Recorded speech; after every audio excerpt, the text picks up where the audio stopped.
Hi, I am Máté Csóka from Hungary. I am 16 years old, and in this video I will talk about my great-grandfather István Szarvas. He was born in 1914 in Hungary in Csongrád County, Paks, into a poor peasant family. He only attended school until grade 5 and started working at the age of 12 in his town. It shows their poverty that he left the Paks only once when he got sick and got medical treatment in Budapest. First, he joined the forces in 1938 for 10 months in Szeged when he was 24 years old and then returned home. In 1940, before the Second Vienna Award, when Hungary got northern Transylvania back, Hungary planned to launch a military operation. That's why they called up my great-grandfather for military service once again. Luckily, because of the political decision, the clash of arms got cancelled and he returned home to his family and his work once again. As the World War was approaching Hungary, he got called up again in the spring of 1941. This time he had to join the fast attack against Yugoslavia.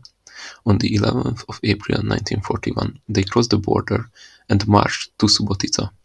After the fights, he returned home, got married and spent more than 1 year at home. Characteristic of their poverty is that they couldn't even buy a wedding ring and couldn't get a wedding photo. This peaceful period ended when he got called up on the 5th of May 1942, this time to Cegléd. He got into the 7th Infantry Regiment 2nd Battalion and got appointed to squad leader and got 12 men.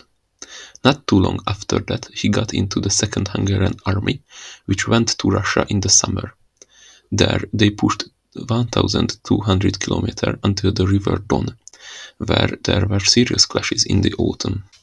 They were stationed at the river Don in the winter of 1942, where he fought using a machine gun. Here, the huge Soviet invasion, which led to the total collapse of the Hungarian defense, started. My great-grandfather was at the Korotoyak bridgehead with the 7th Infantry Regiment. Luckily, it was between the two other bridgeheads where the Soviets started their offensive.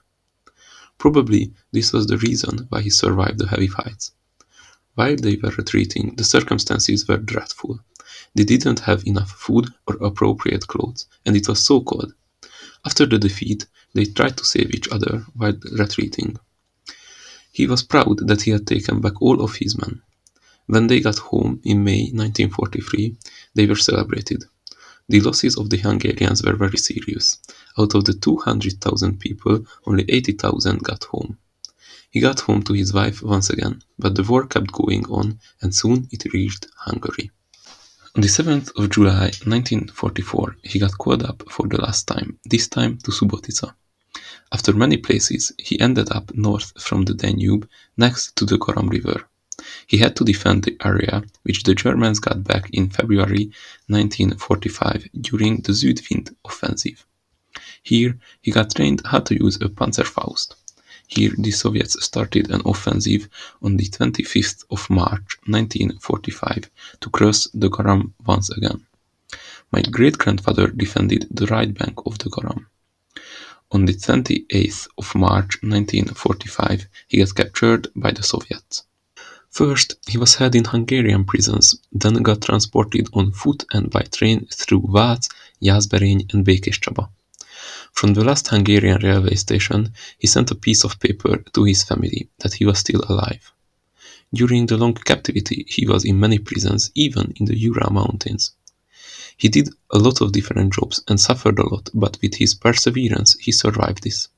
On the 29th of June 1947, he finally got home to his family.